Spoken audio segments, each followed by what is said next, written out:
9 topic है amine. एमीनों का मुख्य व्यावसायिक उपयोग औषधियों तथा तंतुओं के संश्लेषण में मध्यवर्ती है, जैसे कि औषधियों में और तंतुओं के संश्लेषण में।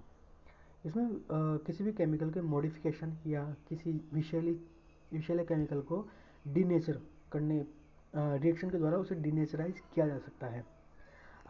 एमीन अमोनिया अणु का, यह अमोनिया नाइट्रोजन से हाइड्रोजन, एक हाइड्रोजन, दो हाइड्रोजन, तीन हाइड्रोजन या फिर हाइड्रोजन के अलावा एमीन, एलिफेटिक, एरोमेटिक कंपाउंड जब जुड़े होते हैं उससे रिलेटेड जितनी भी क्रियाशीलताएं और रिएक्शंस हैं वो अब हम आगे पढ़ेंगे। इसमें अणु से एक या अधिक हाइड्रोजन परमाणुओं के एल्किल तथा एरिल समूह के विस्थापन तथा प्राप्त कार्बनिक यौगिकों का महत्वपूर्ण वर्ग होता है।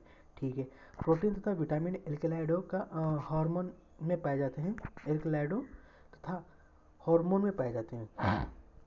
उदाहरण के तौर पर बहुलक है, रंजक है, औषधि है, सम्मिलित है। दो जैविक सक्रिय यौगिक मुख्यतः एडिनिलीन और इफेड्रिन का उपयोग रक्तचाप बढ़ाने के, बीपी को बढ़ाने के लिए, ब्लड प्रेशर को बढ़ाने के लिए किया जाता है।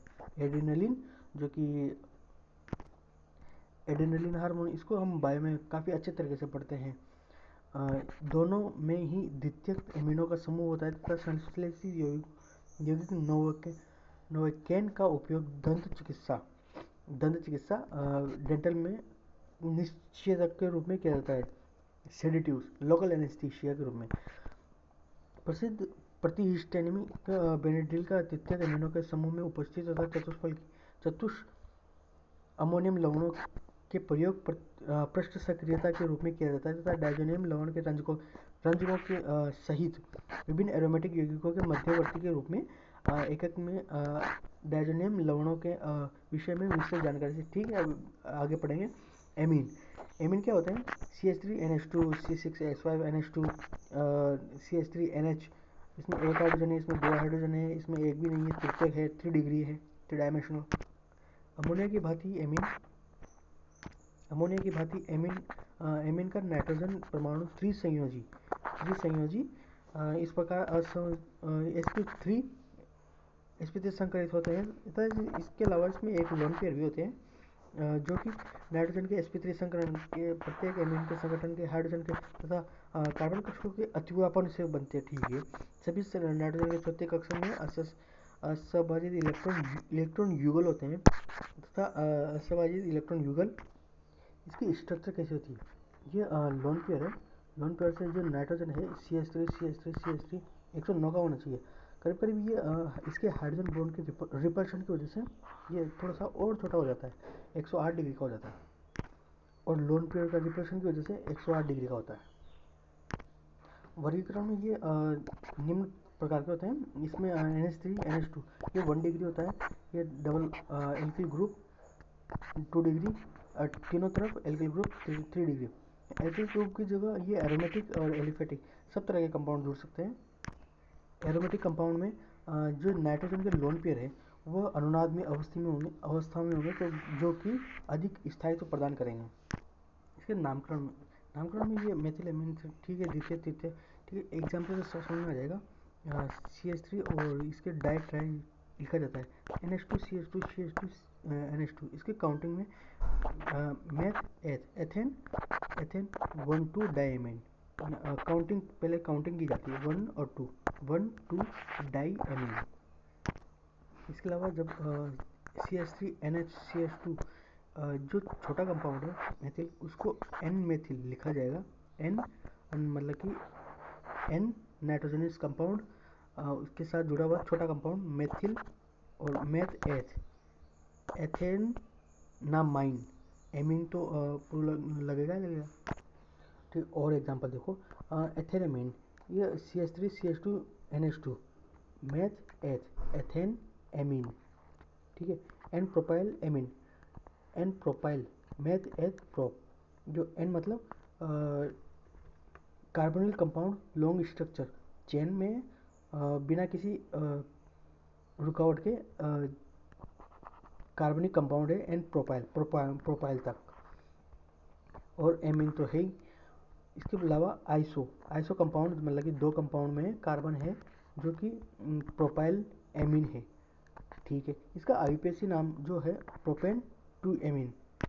आईपीएसी में सबसे पहले लंबी चेन को काउंटिंग करेंगे, इसमें 1 2 3 या फिर 1 2 3 2 पर एमीन प्रोपेन पहले काउंटिंग नंबर आएगा, उसके बाद फंक्शनल ग्रुप और एल्किन ग्रुप आता है। 2 पर एमीन है, 2 पर प्रोपेन 2 एमीन, प्रोपेन 1 एमीन, एथेनामाइन। और इसमें पहले अल्फाबेटिकल ऑर्डर में आएगा एथिल मेथिल एमीन, और इसको आईपीएसी नाम एन मेथिल, मतलब कि छोटा वाला कंपाउंड पहले नाइट्रोजनस कंपाउंड के साथ जुड़ा हुआ है, एन मेथिल एथेनामाइन। उसी प्रकार प्रैक्टिस करोगे, सेल्फ प्रैक्टिस, तब सब समझ में आ जाएगा।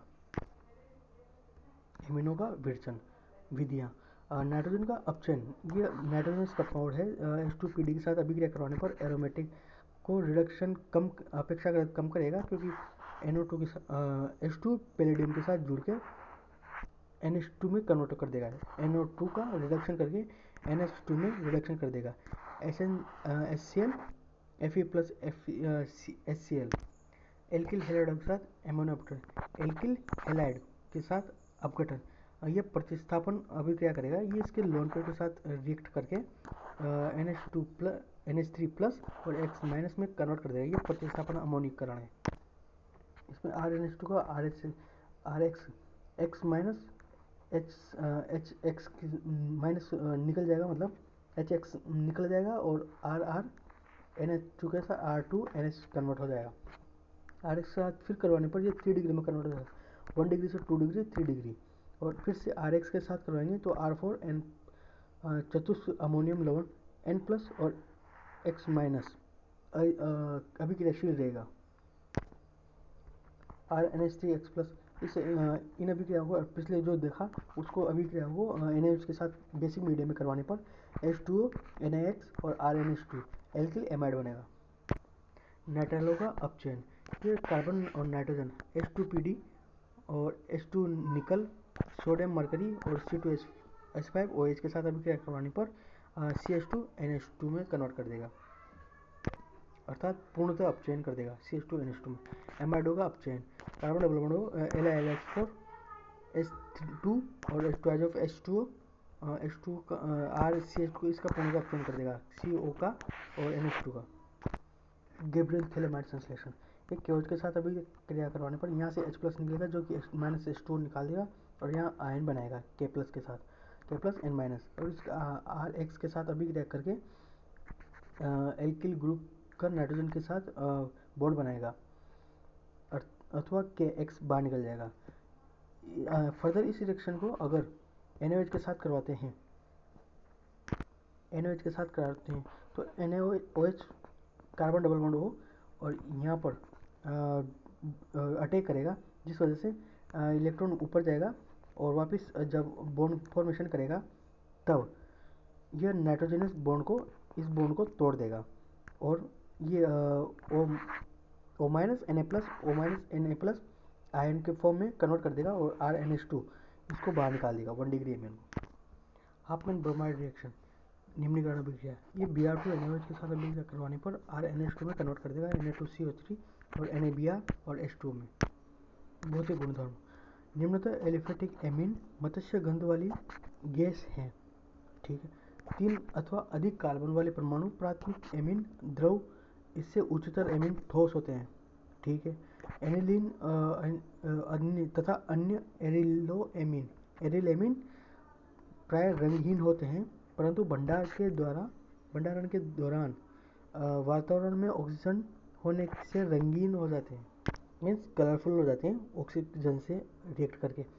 निम्नतर एलिफेटिक एमीन जल में विलय होते हैं, क्योंकि जल के अणुओं के साथ हाइड्रोजन आबंध बना सकती है। हालांकि अणुभार में वृद्धि के साथ जल विरागी हाइड्रोफिलिक एल्किल भाग बढ़ जाता है, अतः जल में विलयता घटती है। उच्चतर एमीन जल के आवश्यक रूप से अविलय होते हैं।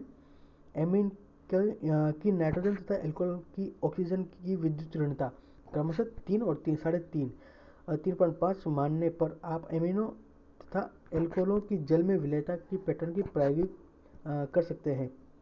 ठीक है। ब्यूटेन ब्यूटेन वन एमीन में से कौन जल में अधिक विलेय होगा, क्यों और क्यों होगा? क्योंकि एमीन कार्बोक्सिलिक अम्ल जैसे अल्कोहल, ईथर, बेंजीन में विलय होते हैं। आपको याद होगा कि अल्कोहल एमीन में की तुलना में अधिक ध्रुवित होते हैं, अर्थात अल्कोहल अधिक ध्रुवित होते हैं, आयनिक होते हैं, आयनिक होने की क्षमता ज़्यादा रखते हैं। एमीन की तुलना में प्रबल अंतराणविक हाइड्रोजन आबंध बनाती है। प्राथमिक और द्वितीयक एमिनो के अणु के नाइट्रोजन के परमाणु के दूसरे अणुओं के हाइड्रोजन के परमाणु के आबंध होने के कारण अंतराणुविक संघट्य होता है तथा अंतराणुविक संगठन के प्राथमिक एमिनो के द्वितीयक एमिनो की तुलना में हाइड्रोजन आबंध के लिए 2 हाइड्रोजन परमाणुओं की उपलब्धता के कारण अधिक होते हैं। तृतीयक एमिन में नाइट्रोजन पर हाइड्रोजन अणुओं के अंतराणुविक संगठन नहीं होता है। प्राथमिक, द्वितीयक, तृतीयक, अर्थात प्राथमिक में सबसे ज़्यादा होंगे, द्वितीय में कम, तृतीय में कम। क्यों होंगे? क्योंकि R तो बॉन्ड बनाएगा नहीं, बनाएंगे तो हाइड्रोजन, और अधिक से अधिक अणुओं से बनाएंगे हाइड्रोजन। 3 है तो 3 अणुओं से बनाएगा, तो ऑब्वियस सी बात है। रासायनिक अभिक्रिया, एमिनो की रासायनिक अभिक्रियाओं में सबसे खास बात यह है कि ये H+ ग्रहण करके, जो कि लोन पेयर के इलेक्ट्रॉन है वो दान करके बॉन्ड बनाता है, वो NH3X+ बनाता है। आगे ये मध्यवर्ती कंपाउंड है, जितनी भी अभिक्रिया होगी ये इसी के पैटर्न को फॉलो करके बनेगी। और बेंजीन जैसे एनिलीन को NH3Cl NH3+Cl में कन्वर्ट हो जाएगी। और वापस से RNH3+ और X- OH के साथ बेसिक मीडियम में RNH2 में कन्वर्ट हो जाएगा, निर्जलीकरण तो होगा ही। और X- RNH2 जल में क्षारक की भांति कार्य करेगा, NH3+ OH-, अर्थात इक्विलिब्रियम RNH2OH की सांद्रता अपॉन प्रारंभिक प्रोडक्ट की सांद्रता, reactant convert into the product की सांद्रता अपॉन रिएक्टेंट की सांद्रता। इसमें Kb का मान जब H2O को K से गुणित किया जाता है तो Kb का मान रिएक्टेंट और प्रोडक्ट की सांद्रता के अनुपात के बराबर होगी। अगर प्रोडक्ट की सांद्रता ज़्यादा होगी तो क्षारीयता ज़्यादा होगी, ऑब्वियस सी बात है। इसी प्रकार Kb, जो कि Kb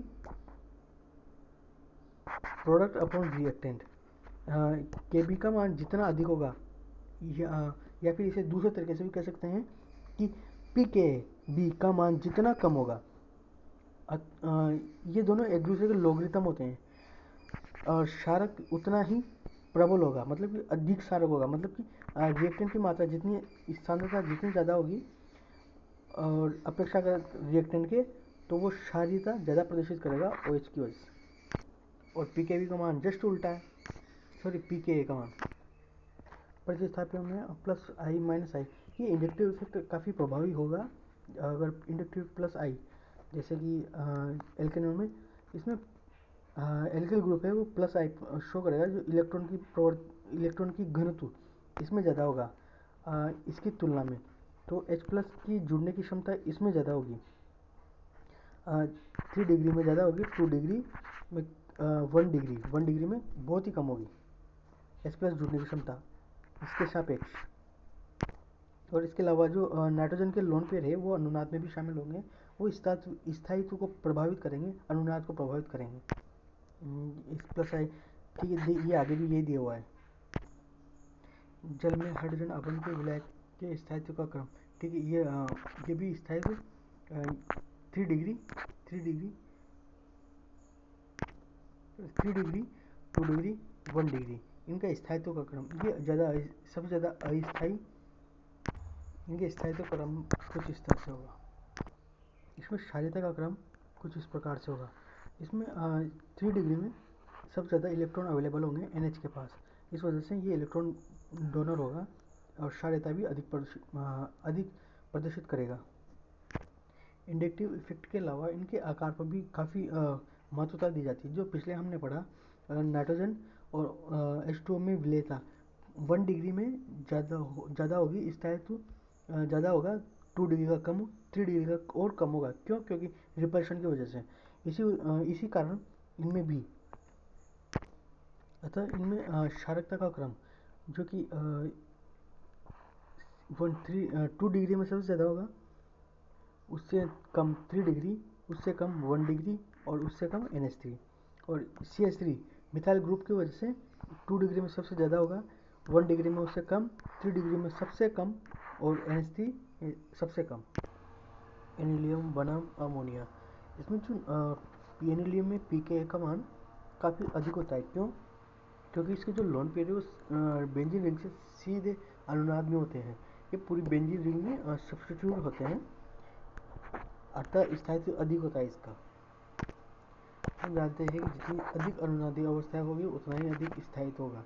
निष्कर्ष निकाल सकते हैं कि एनिलियम 5 अनुनादी संरचनाएं एनिलियम आयन से अधिक होती है।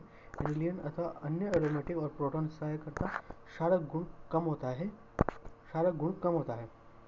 प्रतिस्थापित एनिलीन में यह देखा गया है कि इलेक्ट्रॉन मुक्त करने वाले समूह जैसे -I इंडक्टिव इफेक्ट जो शो करते हैं शारीरिक प्रबलता की वृद्धि करते हैं, जबकि इलेक्ट्रॉन खींचने वाले समूह -I इंडक्टिव इफेक्ट शो करने वाले इसे कम करते हैं। एल्कीलन एल्किल हैलाइडों के साथ अभिक्रिया देता है। 6 में अपन देख चुके हैं इस चीज़ को। एसिलन में जो नाइट्रोजन के जो लोन पेयर है वो कार्बन के प्रोटॉन पर अटैक करेंगे। क्यों? क्योंकि यहाँ पर जो पी ब्लॉक है वो इलेक्ट्रॉन ऑक्सीजन और कार्बन के मध्य विचरण करते रहते हैं। यह इलेक्ट्रॉन जब ऑक्सीजन पर आएगा तो इसके प्रोटॉन पर अटैक करेगा बेसिक मीडियम में, फिर वापस जब इलेक्ट्रॉन वापस बॉन्ड में डालेगा तब यहाँ पर सबसे कमज़ोर बॉन्ड है क्लोरीन वाला, क्लोरीन का निष्कासन कर देगा और बॉन्ड फॉर्मेशन बंद करेगा। सभी में ये हो रहा है -HCl और यहाँ पर एनाडाइड बॉन्ड टूटेगा।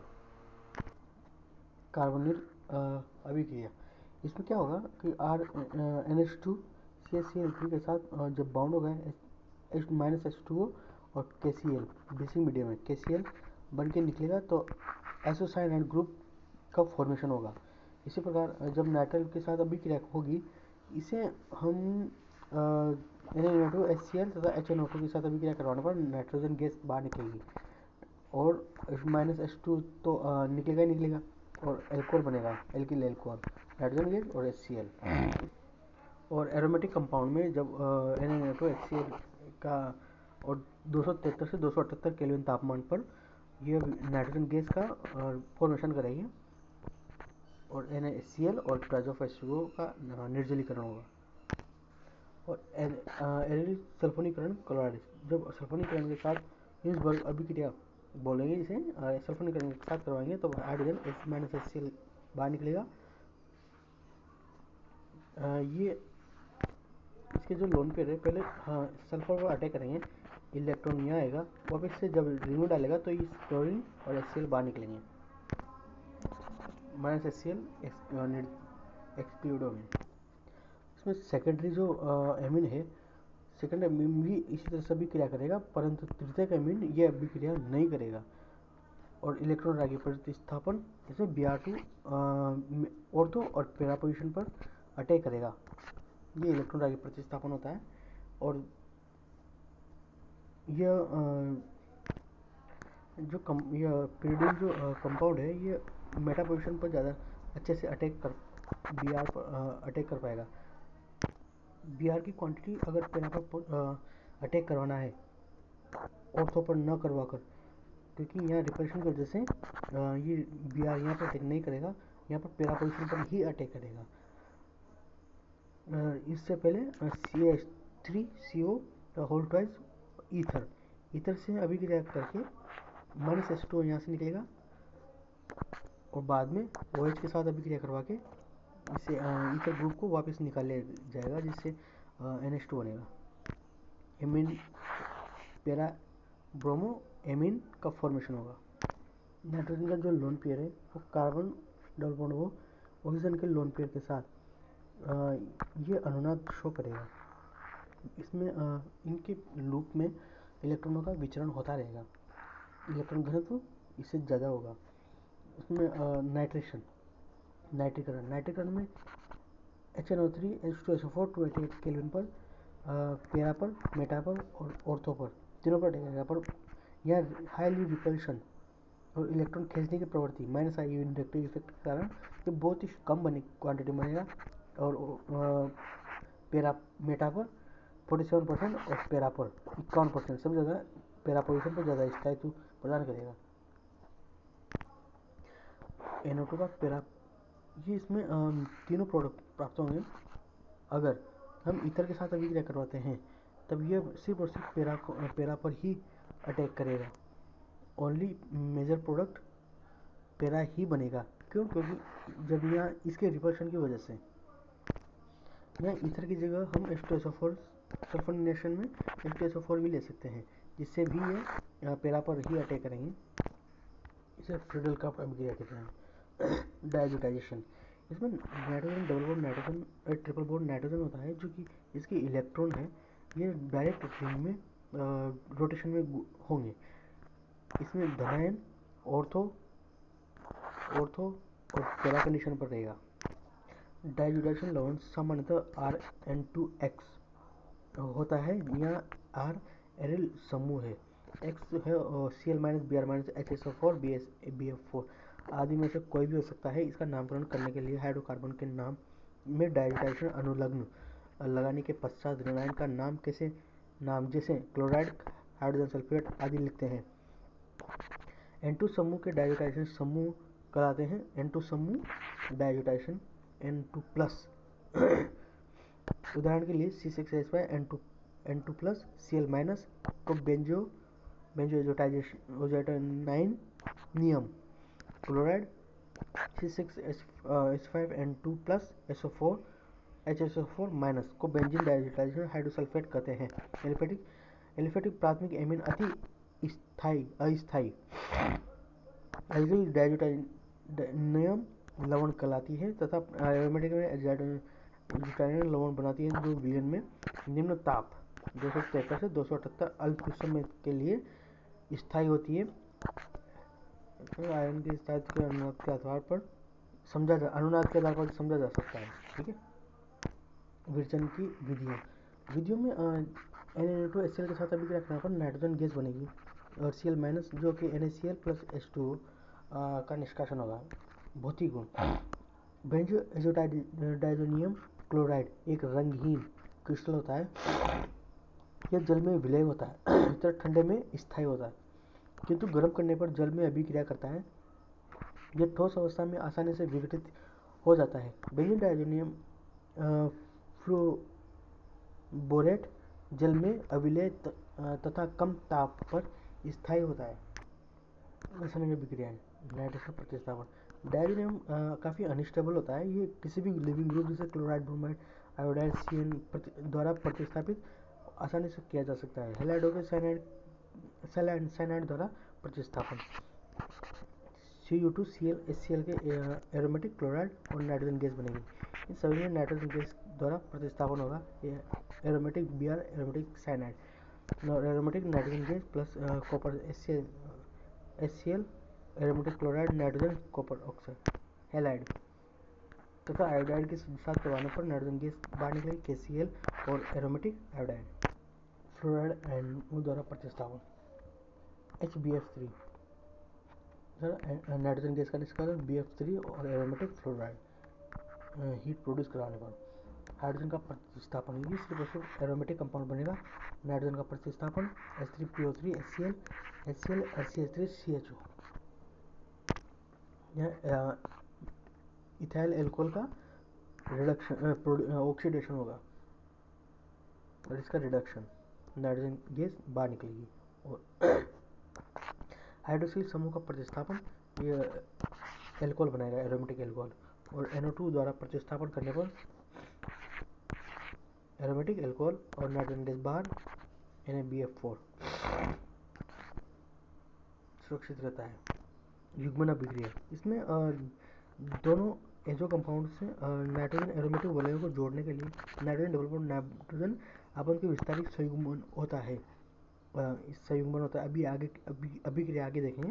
इसमें रंगीन होते हैं, जो कि प्राय रंगीन होते हैं, जो रंजकों की तरह प्रयोग में होते हैं। बेंजीन क्लोराइड फिनोल में अभिक्रिया करके इसमें स्थान पर युग्मित होकर पैरा हाइड्रोक्सी बेंजीन बनाते हैं तथा इस प्रकार की अभिक्रिया को युग्मन अभिक्रिया कहते हैं।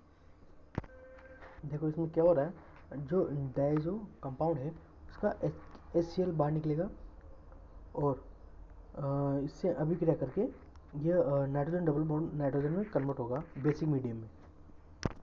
बेसिक मीडियम प्रोवाइड करने का तात्पर्य है कि यहाँ हाइड्रो एल्कोहलिक ग्रुप जुड़ा हुआ है, इस वजह से ये अभिक्रिया इसी पार्ट से रिएक्ट करेगी, तो पैरा हाइड्रोक्सी एक्सोबेंजीन नारंगी रंग का व्यंजक प्राप्त होता है और H2O का निष्कासन होगा, निर्जलीकरण। सेम ये प्रोसेसर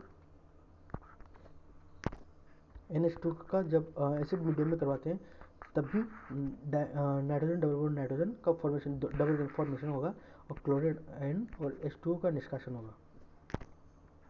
एरोमेटिक यौगिकों का संश्लेषण डायजो लवणों का महत्व।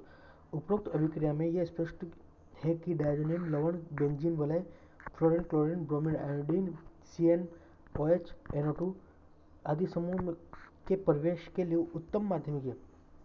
क्यों? क्योंकि N2 और N2+ और Cn- काफ़ी अस्थायी कंपाउंड है। एरियल क्लोराइड को आयोडाइड के साथ हेलोजनन द्वारा नहीं बनाया जा सकता। क्लोरोबेंजीन में क्लोरीन के नाभिक रागी प्रतिस्थापन न्यूक्लियोफिलिक सब्स्टिट्यूशन द्वारा साइनाइड समूह का प्रवेश नहीं कराया जा सकता है, ठीक है। किंतु डायजोनियम लवण से साइनाइड की सरलता को बनाया जा सकता है। अतः डायजोनियम लवणों को प्रतिस्थापन एरोमेटिक प्रतिस्थापन यौगिकों की सहायता से जो बेंजीन में सीधे प्रतिस्थापित बेंजीन से नहीं बनते हैं, ठीक है। Thank you.